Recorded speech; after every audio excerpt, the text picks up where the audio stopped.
If they do that, they're going to be very, very, very, very tough to beat. Wilson! Oh! And we are tied! Let's go! Call them by Slamma Jamma. And I don't ever let them forget where we come from. Getting those phones out. Report me acting ignorant. Zion Chris got his way through, and he may go! Chris is in! Houston leads out of nowhere! Seventh heaven for Houston. The Cougars advance to their seventh Final Four. Go Cougs! Let's go! It's so good! The dream remains alive for the Houston Cougars! Gardner, the Houston Rumbar Review, and that's us, Kenneth Bowman of Coog TV, and myself, Andy Yanez, with Pod Slamma Jamma here on the interwebs, whether you're watching us on YouTube, the Pod Slamma Jamma YouTube channel, the Houston Rumbar Review YouTube channel, or on X at Pod Slamma Jamma, or if any of the various Facebook posts on the Houston Rumbar Review and Chris Gardner Facebook pages. Kenneth, we are all over the place. Pretty soon we will also be on Instagram, hopefully one of these days when we figure that out. How are you doing on this Wednesday night? I'm doing pretty good, Andy. Let's get to it. We have some football to discuss.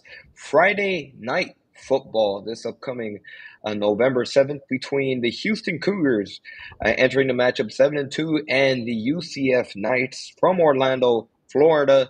The space football game. It's not really a space race, right? So we're not talking about the peak Cold War, but we do have two universities that like to claim space in the United States of America. So we will see which one comes out on top. For Houston, obviously, coming off the heels of that very, very disappointing loss this past Saturday against West Virginia. Just all around, obviously, if you're a follower of the University of Houston Cougars athletics, you know all the noise, not just on the field product and the letdown, but everything that surrounded it when it comes to attendance and even just game day atmosphere. Kenneth, before we even get into Houston, UCF, I got to get your thoughts. What happened this past Saturday against West Virginia? Yeah, it was a whole lot going on and off the field, I would say.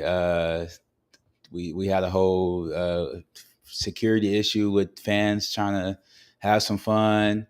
Eddie Yanez had to talk with the media about a whole bunch of other issues that occurred at the game. People talking about poor food quality, et cetera, et cetera. Mm-hmm. But yeah, man, a lot happened, and then if just talking about on the field, I think it was just I don't know if they weren't locked in. They were partying on Halloween. The game started too early. They might have been, oh man, West Virginia, they're 2-6. We don't, we can sleep in for them. But I don't know. West Virginia came up and showed them something. Yeah, and it's something that Bryce Bell, who helps us out on Let's Rage Cougs, mentioned after they had beat Arizona State. Really, it was a target on their back. Houston, for the first time since 2022, we talked about it. We made all the deal, all the noise about Houston finally cracking the top 25. They were ranked 22nd in the country. Like you mentioned, you have a bad West Virginia team heading into TD-ECU Stadium, 2-6, 11 a.m. kickoff on November 1st, right after Halloween. So all those aspects, and just quite frankly, no excuses. They just laid a huge egg, and it's disappointing, which is interesting. How much expectations can change your outlook on the season. If you would have asked any Houston fan at the beginning of the year, you're going to be sitting at 7-2 on November 5th. I think every single UH fan would have taken 7-2. But when you were heading into the matchup, only one loss, ranked top 25 in the country, and you lay such a big egg against West Virginia, it just completely changes the outlook. And I think the main thing that was disappointing from the get-go, and this is something that's been a trend in recent games with Houston Cougars football, even thinking back to when they played Oklahoma State, where the defense kind of gets punched in the mouth first. The opposing team goes down the field, they drive, they score a touchdown. But for the most part, Houston has been able to overcome that early drive adversity. And that wasn't the case this past Saturday against West Virginia. The Mountaineers just kept scoring and staying ahead. And there was a chance there where it seemed like, okay, maybe Houston would be able to get its stuff together. And it just did not happen. But the brutal pick six by Connor Wegman. And quite frankly, it was just a game that the Cougars didn't deserve to win. And uncharacteristic, a lot of turnovers for Houston in that matchup, which, again, was one of the things that we had talked about heading into it. Houston had done really well taking care of the ball heading into this game, and obviously that was not the case. That was not the recipe for success for Houston. Now they look to turn the page to UCF, a Friday night game. I think for Houston, for the players, they're kind of looking forward. They get not too much of a short week, right? But they get to turn the page.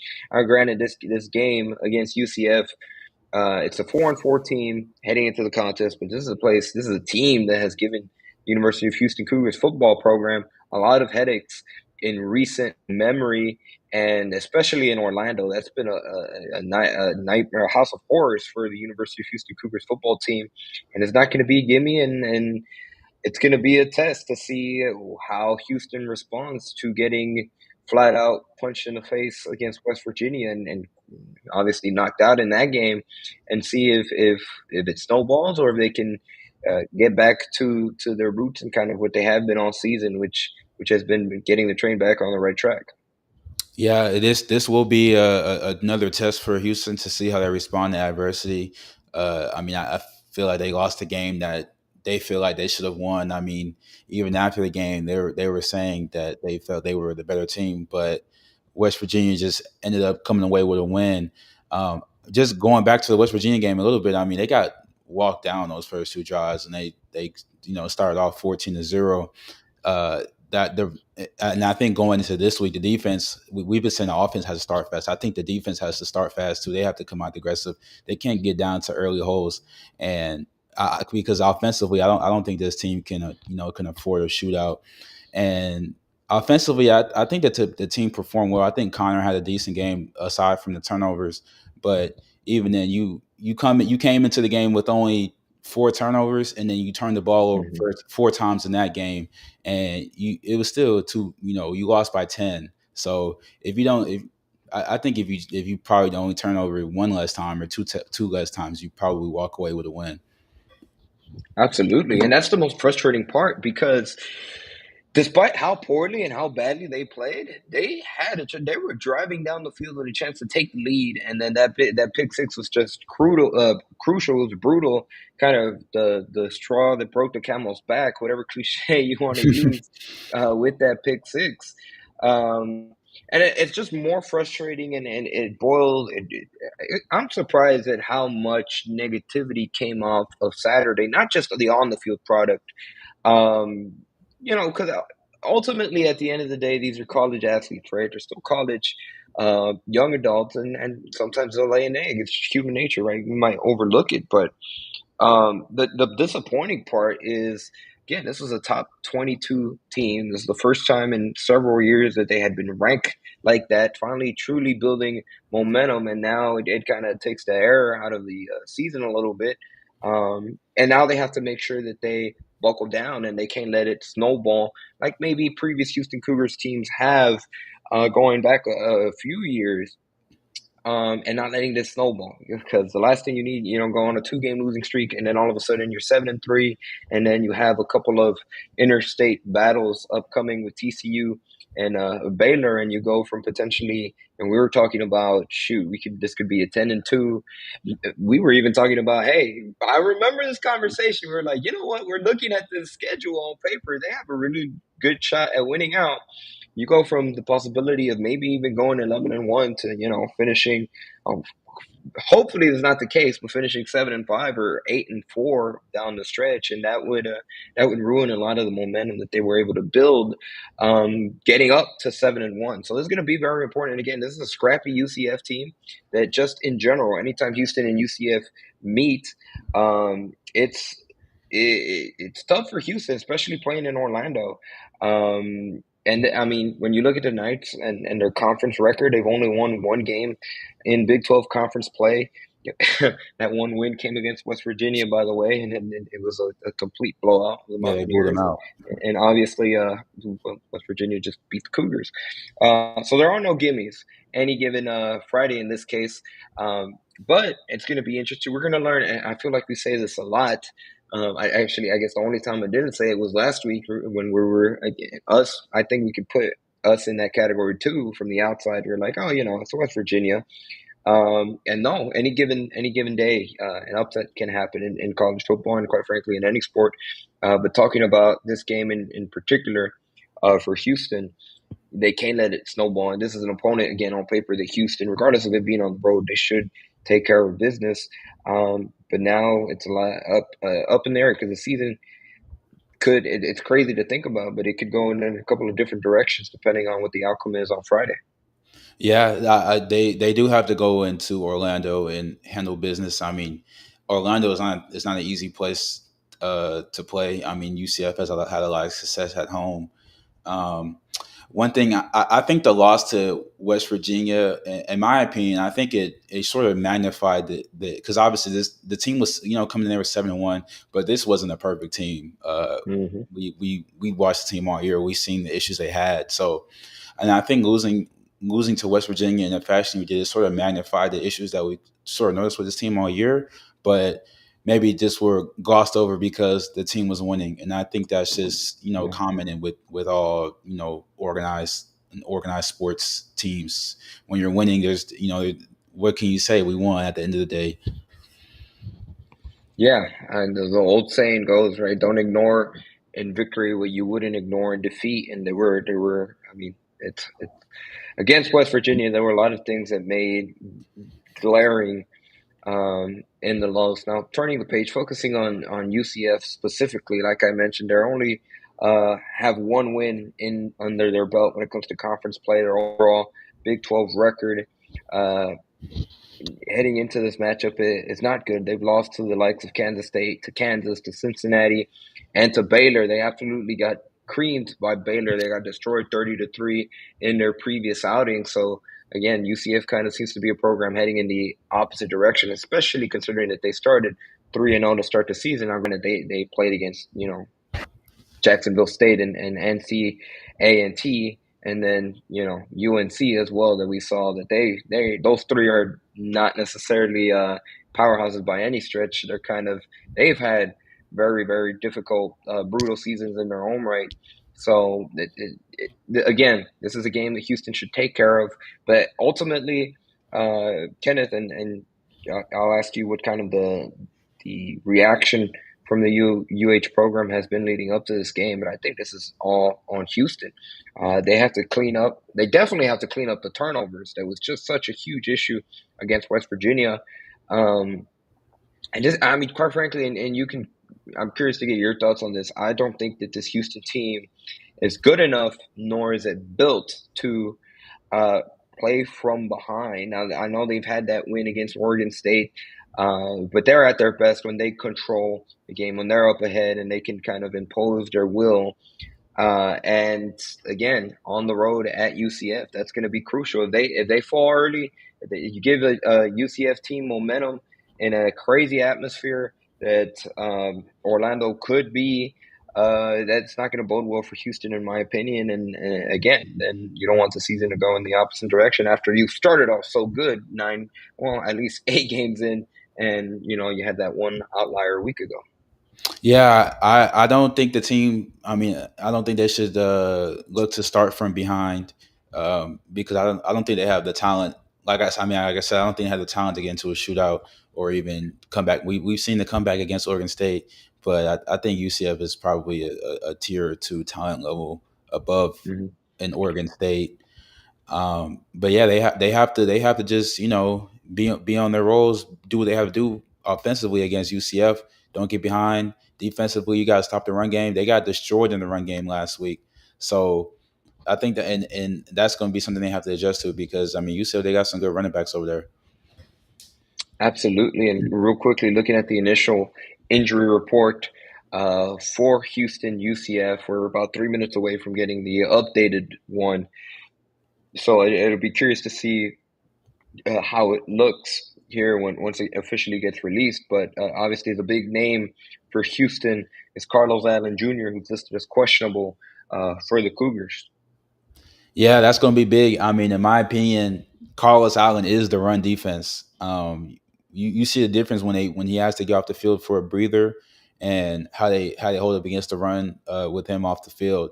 So if he ends up missing the game, it's going to be a huge loss for Houston, and they're going to find a way. They're going to find somebody next minute to adjust. Absolutely, and when we look at Houston, the performance that they had, really when you look at the turnovers, and specifically talking about the interceptions that Connor Wegman had against West Virginia, over like how would you assess those turnovers? Because again, like we mentioned, this was something that Connor Wegman had done a really good job in, and that's taking care of the ball, not throwing interceptions. And West Virginia was able to exploit something.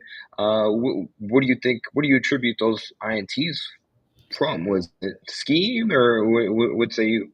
In the first turnover, the first interception, I would say, I mean, it might have just been a little bit bad luck, but I do think the defender made a good play on the ball. He had the tip, and he hit it over to his teammate, and came away with the INT. The second turnover, I definitely put that one on Connor. That was just a bad block.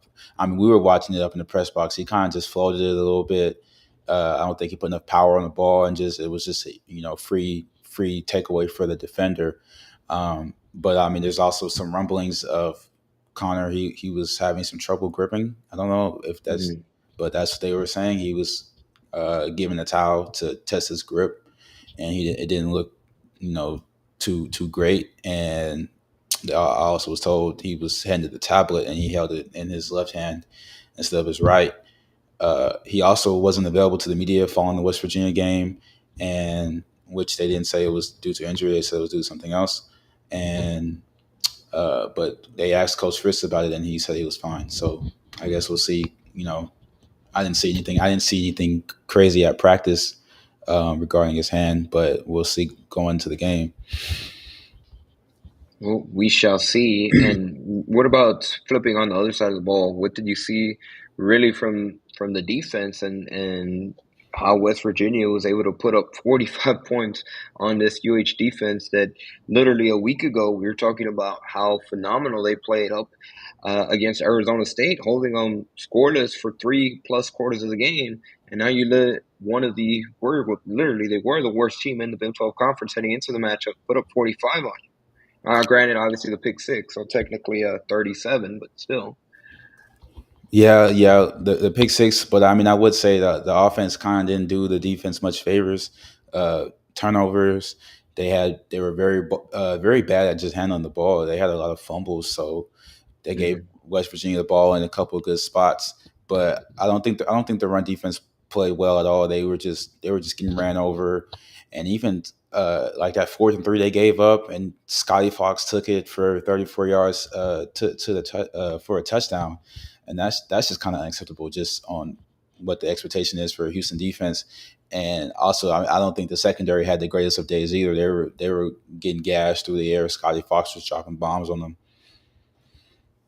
We just got the new updated injury report. So still listed as questionable is Carlos Allen Jr., probable. Will James for Houston, the players that are already listed as out.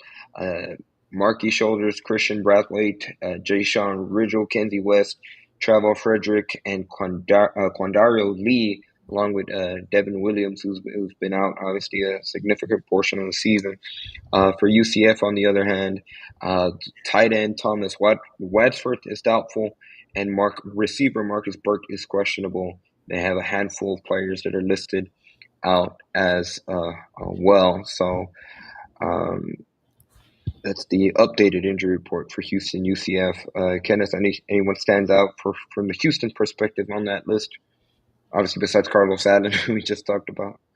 I mean, Will James being probable, I didn't know he was dealing with anything, but it sounds like he'll be ready to go. But everyone else I see is kind of like the expected of guys that have already been out. Looking ahead, again at the Knights, what was head coach Willie Fritz's uh, message, or what did he have to say about the Knights heading into this matchup? He did have praise for their running game, and he kind of just had the same messaging. He's been consistent with his messaging. Is that we turned the ball over 4 times.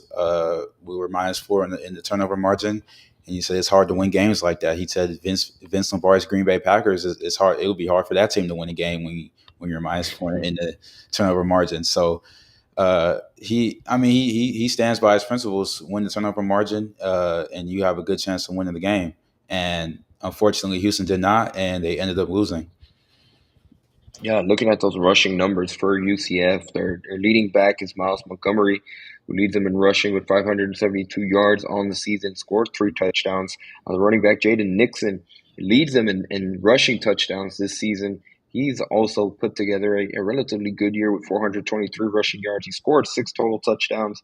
And their quarterback, Taven Jackson, has a little bit of a dual threat action as well. Threat in terms of scoring touchdowns. He scored 3 rushing touchdowns, thrown for 5 touchdowns as well through the air, and then thrown 4 interceptions. But definitely that running back duo in Montgomery and Nixon, that's going to be 2 key factors for Houston in finding success and shutting down UCF. Yeah, I agree wholeheartedly. So, when we're talking about keys to this game, Kenneth, what do you think Houston has to do well to come out victorious in Orlando? I think the defense needs to start off fast, aggressive. They just from what I've seen, they like to start off on defense if they win the coin toss.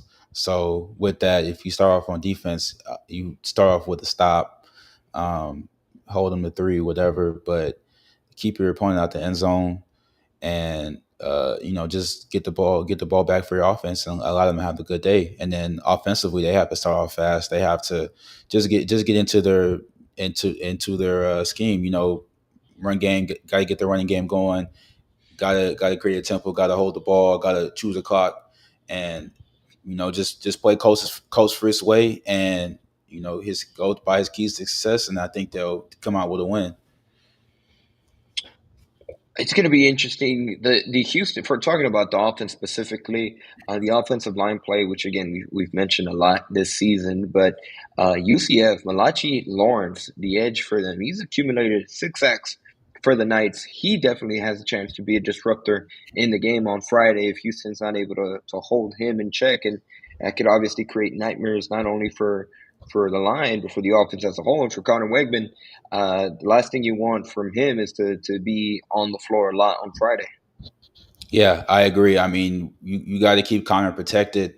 I guess West Virginia, they had 3 sacks, so that might have contributed to him turning the ball over, or he's not feeling comfortable. He's feeling flustered. But also, I mean, on on the offensive side of the ball, you gotta block, protect better. And Connor, I mean, if you're feeling a little bit of pressure, you got to just roll with the punches and just try to play your game as much as possible.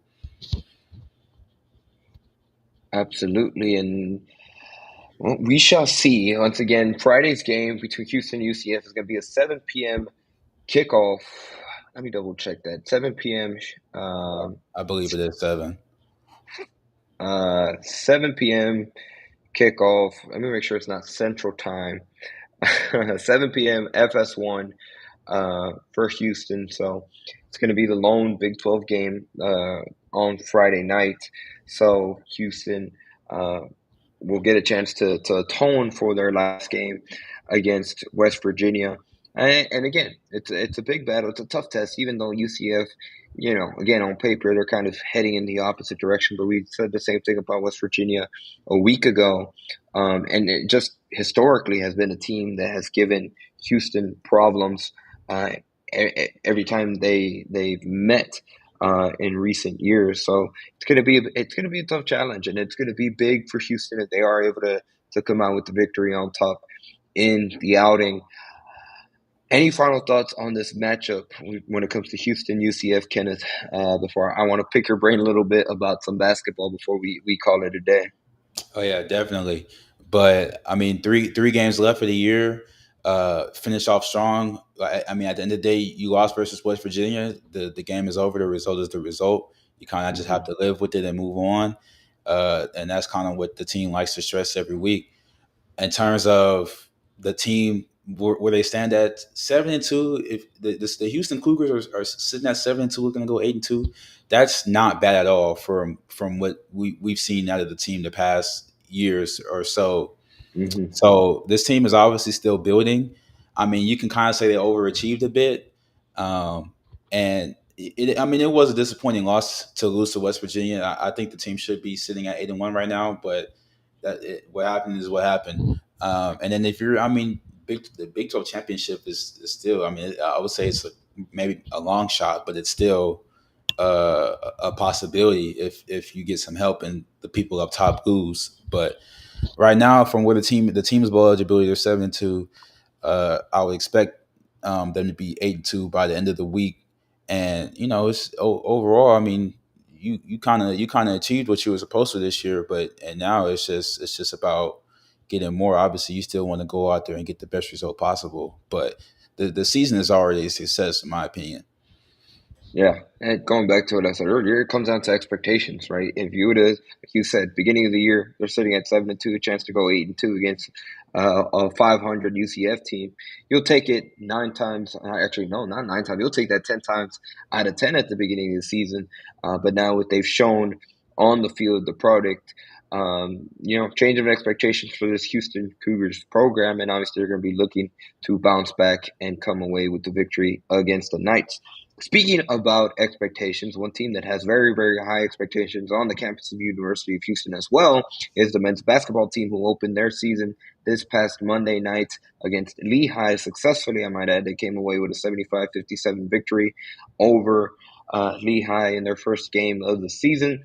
Thoughts on that matchup? Emmanuel Sharp led the way with 24 points, 7 rebounds. Got to the free throw line 10 times, only made 1 3-pointer. It came towards the tail end of the game. Milos Uzan didn't have the best shooting night, but still put together a solid game with 12 points, 5 rebounds, 5 assists. Chris Senack made his impact felt right from the get-go, and he had that flurry of scoring. And that, you know what? I was thoroughly surprised. And Kenneth, you probably have seen him during practice, but the way that he was catching and shooting in that first half, it was like, oh, whoa, okay. He looked so smooth. He looked so comfortable just doing that. What are your overall thoughts when it comes to the men's basketball team's open? Oh yeah, man. I mean, we've been looking at that dude Senack all summer. So I know this most recent practice before the first game that we went to. Him and Chase were working on they were working on their jumpers a little bit, and then that was some elite level shot making, because this is probably like 30 minutes after practice, so they're already tired. And I mean, and I can see it on them that they're tired, but they're still working through their jumpers, and then they're still knocking them down too. So I mean, I wasn't really surprised to see Chris come out in that first game and start knocking down threes. One thing I will say, I think in that second half, I think Chris probably settled a little bit too much on jumpers.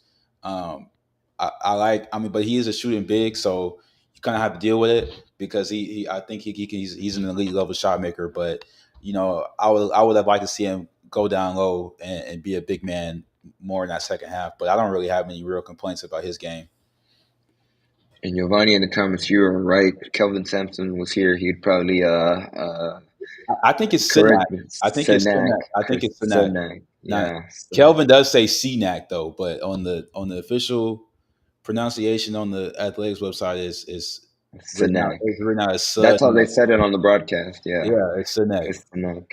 And then to go back to the original comment, Sneed. Yeah, correct me if I'm wrong, Kenneth. Sneed was active this past Saturday, correct, against West Virginia. I don't really remember, but he's now on the agent report. So and he's been getting work in practice. He did get some work in last week too, so I would think he was active. But I just think they probably just held him out, just precautionary. But he's on the injury report this week. Giovanni, thanks for the super chat sticker, $1.99. So keep track, Kenneth. We got the $1 from last week. Now we got $2, so it's $3. So next time I see you, there's $1.50 going your Oh, going your way. let's go. Um, this is a great comment from C. Anthony 37. Is JoJo ready to be a go-to scorer? I'll take this one first. He looked really, really rusty to start the game. Looked like they tried to go to him in the post a lot, and especially that first half, he had a lot of turnovers anytime he tried to make a play early in the game. Now, granted, obviously he's missed a lot of time over the summer with the injury. He just hasn't really had a full summer, and they're still working his way back. What say you? I think for him to be a go-to scorer on his team, it's not going to be needed when you have Ronald Uzan, you have Emmanuel Sharp, you have Sanak, and there we go, I got it right. And shoot, there's just so much depth. There's so many players that can go get a bucket. Now, Isaiah Harwell as well. That I don't really think that they need JoJo to be a go-to scorer. What say you? Yeah, I said the same thing. I mean, they have all the talent that they have offensively. You don't necessarily need. I mean, if you're looking for a bucket, I mean, I don't think JoJo will be the first option, and that's not a knock to his game. But I mean, he's more so of the lockdown paint presence defender. But JoJo can score, and I do think he'll have I think he'll have a bigger offensive load this year just because of the guys that departed the team last year. But like you said, you got Milos handling the ball, you got Kingston handling the ball. Those guys, that those guys can score. Emmanuel Sharp, he seems like he's the number one option scoring wise. And then you have Sanak who can stretch the floor and move around. So I mean, JoJo, he's gonna score. He's gonna get his buckets. I do think that I think he looked better in the exhibition than he did again in the first game, but he's only gonna get better. It's November basketball. I mean, the team is where they want to be right now. But JoJo's gonna get some touches offensively. And hey, you see, he knocked down that 3-pointer though. Yeah, he did. Yeah, He was yeah. ready to go. Kelvin wasn't No happy hesitation. Kelvin wasn't happy that he pulled it, but he knocked it down. Hey, no hesitation. That's what you like to see from all your players. Right? You're shooting with confidence. Now, granted, Kelvin Sampson on the other hand might probably saying, "What kind of shot is that?" Yeah. Not to quote Patrick Ewing, but yeah, hey, you know what? He made the best of it. He shot it with confidence, and he made it. The big fella showing his range on Monday. Obviously, they're gonna have their second game of the season on Saturday afternoon. At 2 p.m. from the Fertitta Center. So I'm sure you get out and you see Houston when they take on Towson this Saturday afternoon. The women's also had a really good opener last night against UTA. What did you see from the women's side? Yeah, we were at women's. They played a really good game. Matthew Mitchell, he got his first win in his coaching return. I think Amira played a really good game. I think Jay Jones played a really good game. Brianna, she had 6 steals, I believe. So, yeah, I mean, it was just all around a good performance. And then it's just with women's basketball, I feel like there was sort of a little bit of hype, but there's not really much expectation for the team last year. So because I mean they only won 5 games last year, so I think anything better than that is a success. And you're already 1 out of 5 wins away from matching that. So I expect them to keep building. They have Rice next game, and so they probably come out with another victory against Rice. But yeah, I mean, women's they might have a good year this year. Yeah, and shout out Coach Mitchell too. You don't see coaches anymore. Go the full blown suit. Yeah. It's kind of a throwback. I said, oh, okay. Pre-COVID times. I don't think Mitchell. We're not going to put Mitchell on tie watch like Kelvin Sampson was whenever he wore the suit. But obviously, I agree 100%. Great start for the women's. Hopefully, they can stack up some wins. They're already 1/5 of the way of matching last year's win totals. Like you said, not necessarily. There's some buzz with under Mitchell, but they're kind of playing with house money, which is there's only one real direction they can go from last season. That's up. Scott Doak's comment on YouTube. He says we need someone down low who can get a bucket. Surprised we didn't get anyone to fill Robert's shoes. I see what the argument is. I feel like this team's strength is not. I feel like honestly they can stretch the floor and they're going to have a lot more space to drive this season, and where you're going to see a lot of JoJo Tugler, especially once he get his legs under him. Then that's a pun considering that was what sidelined him most of the summer. But once he gets really into in rhythm of things later in the season, you're going to start seeing a lot of drives from the guards, and you're going to have a lot of Houston's athletic players. I think you're going to see a lot more explosive lob plays. I think that's where you're going to see a lot of paint scoring. I don't necessarily know if they have to throw it down to get one. I don't think that's the strength of this year's team in particular. Granted, it's barely the first game of the season, but after seeing Tugner, I don't know if that's his main strength, in my opinion. What say you? Yeah, I don't really see JoJo as a kind of a back to the basket, back you down type of player. He has the post work in his bag, but I mean I think JoJo relies on that front facing floater. And like you said, I think they're gonna get a lot of lobs to him, both him and Snack. Um, I mean, Snag roaming the perimeter, JoJo in the dunker spot. I mean, I think this team offensively, there's way more they can do just with the personnel they have and the talent they have. Everyone, I mean, really, 4 out of 5 guys are elite shot makers, and there's just more you can do. We don't really need a guy to stand in the key and post someone up for 10 seconds. I mean, obviously that's what got them to the national championship, but it's a different team. Jawan Roberts, yeah. And I don't think JoJo's there yet when it comes to where Jawan Roberts certainly was at last season. And it's just in terms of being able to go get a bucket when you need it. I think there's other better options for Houston if they're crunch time down one, they need a basket. I'd be surprised. Now, granted, that's why we're on the outside, we're not on the inside. But from the outside, I'd be very surprised if that was their go-to play late down the stretch. But who knows? Like I said, it's barely first game of the season. We will see how Houston gels as the season progresses. See Anthony ask, can Cordell be the next Malik Wilson? Who knows? He has to play more. We will see. That's what this time is for. It'll be interesting to see that. That's a battle. Cordell and Mercy Miller. Who ends up getting those guard minutes?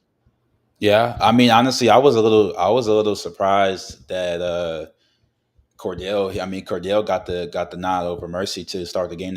Mercy ended up coming in later, but Cordell came off the bench first, which was, in the exhibition, I believe Mercy got in and Cordell didn't see the floor at all. So Kelvin, he is. I feel like in recent years he kind of already knew who his guys were, but in this game we kind of saw a bit of everyone. So he's figuring out the rotation, but yeah, Cordell, very, he could be that guy, but we'll just have to see. But in his few minutes that he was out there, I did like what I saw of Cordell. And to your point about Sampson this season, it's kind of uncharted territory a little bit. You have some of the core returners, right? And JoJo Tugler, Emmanuel Sharp, Milos Uzan. You know that they're going to be the rocks. They're going to be anchors of this team for the season. But then you have a lot of, again, new players stepping into different roles. Even Cordell Jefferson, right? This is his 3rd year with the program, but in the previous 2 years, there's just been so many guys ahead of him. He hasn't been able to see the floor. So you kind of forget that he's been with the program for 3 years. So it'll be interesting to see what that battle looks like, and to see ultimately who wins out that position. It's going to come down to Cordell and Mercy Miller. So we'll see how that battle goes, and they still have a long way to figure out what exactly that rotation will be. So we shall see. Also talking about, also didn't realize how much, this is Giovanni's comment on YouTube, also didn't realize how much LJ did for us. Like, there's a lot of new faces, new pieces that Houston's trying to replace from last year's national championship team that was 3 points away from winning it all. So exciting times for Houston. They get a couple of games to see what kind of rotation is before they have their first real challenge, their first real test of the season when they have to play Auburn Giovanni says he was expecting a step back three from the corner from LJ Cryer. So, again, a lot of new players that have to step into different roles this year. That being said, that's pretty much going to do it for this edition of Pod Slam and Jam. A big thank you to everybody that took the time out of their Wednesday night to comment. If you're, again, joining us live, big thank you. Be sure to follow us on social media. Kenneth, I'll toss it over to you in a second, but this is Pod Slam and Jam, wherever you may be listening, whether it be on the Pod Slam and Jam YouTube channel or the Pod Slam and Jam X account. If you're listening to our audio-only platforms, make sure you follow us on social media at Pod Slam and Jam on X, Let's Rage Cougs on Instagram, and TikTok. We need to get to posting a little bit more. I need to go back out to some of them games, and then the Houston Roundball Review YouTube channel, Facebook. A big shout out to Chris Gardner for allowing us to also share his platform for these shows. Scott Doak. See, we talk about football and people want to talk about basketball. Scott Doak, 7360 says, "What happened to Mercy? Folks say he's a scorer, but he's missed like the last 40 shots." Hey, listen, man, it's all about rhythm, and it's barely game one, so we shall see. Crab says Houston Athletics is doing awesome. Really proud of them. So there we go. We have some positivity. Oh, $20. Scott Doak. Kenneth, here's your first pay. Well, I mean, you can't really say they pay, but it's how do we say this? It's a 200% increase from last week. So there we go. Per character looking at himself in the mirror. Per character looking at himself in the mirror, saying, "Thanks for being you," with hearts popping out of his eyes. Split that. Yeah, we will. Appreciate it, Scott Doak. And I will for sure. Kenneth, we're getting some NIL your way. Big thank you to everybody that supported both when it comes to this Pod Slam and Jam, of course, and Let's Rage Cougs, the original Houston post-game show after each and every single football and men's basketball game. We have a stacked week. We'll be at it Friday night after Houston UCF, and we will be at it Saturday afternoon/evening following Houston's game against Towson this Saturday. So be sure that you're following us so you can see what we have to say about that contest this upcoming weekend. And that being said, big thank you. I'll toss it over to you, Kenneth. Anything you'd like to add, where people can find you on the interwebs, and then anything you might be working on for your respective outlets? Yeah, GoCougs.com, Coog TV, my personal Twitter account. We try and push. We're gonna try to push some of the women's basketball content stuff this year. Football and basketball, of course, we'll be at those. We just got approved to go to the players there. They send our credentials through today. So there you go. We'll see you in Vegas. Yeah, end of the month. See y'all in Vegas. We'll be there. Getting some coverage in with the players. I mean, honestly, I'm really excited. I want to see Houston play, but there's some good games that I mean, in the women's games too. I know South Carolina's going out there, so it's going to be a very eventful 3 days of college basketball. Will that be your first time in Vegas? Yeah, everyone's asked me that. Yeah, it's my first time in Vegas. How old are you, by the way? 22. Okay. You know what? Hey, enjoy Vegas too while you're out there. It's a fun city. Interesting. I'm curious to see how it is Thanksgiving. I'm pretty sure it'll be popping with all the tournament games. So enjoy it. You never know who you're gonna run into down the strip. So that's facts. Take care. I remember when a Big 12 tournament or Big 12 media day for football, they had it 2 years ago. And the Team USA was having an exhibition game in Vegas at the same time, and LeBron James was apparently playing poker. He was playing something. I think he was playing blackjack, or he was playing something in a random hotel casino. So you never know who you'll run into. So enjoy it, have fun, and shoot, if you run into LeBron James, take a picture. I was about. We didn't stay in the strip for the Big 12 media day, but I was like really contemplating either walking up to the strip or taking an Uber up there and even if it's from a distance, getting a pic with LeBron. But just enjoy it, have fun, and be sure you follow Kenneth and Coog TV. They're doing great work covering UH athletics. So make sure you follow them along all season long. Last thing I do want to say, before we log off. Be sure you're following the Pod Slam Jam X account. We've done some giveaways the past week when it comes to both football and men's basketball, and then we have a couple more that we are going to give away both when it comes to men's basketball on Saturday and women's basketball tickets as well. If you get to see Coach Mitchell, the early stages of what he's building with the women's program, we're going to give away tickets to both men's basketball and the women's basketball game this Saturday afternoon. So be on the lookout for those two individual giveaways.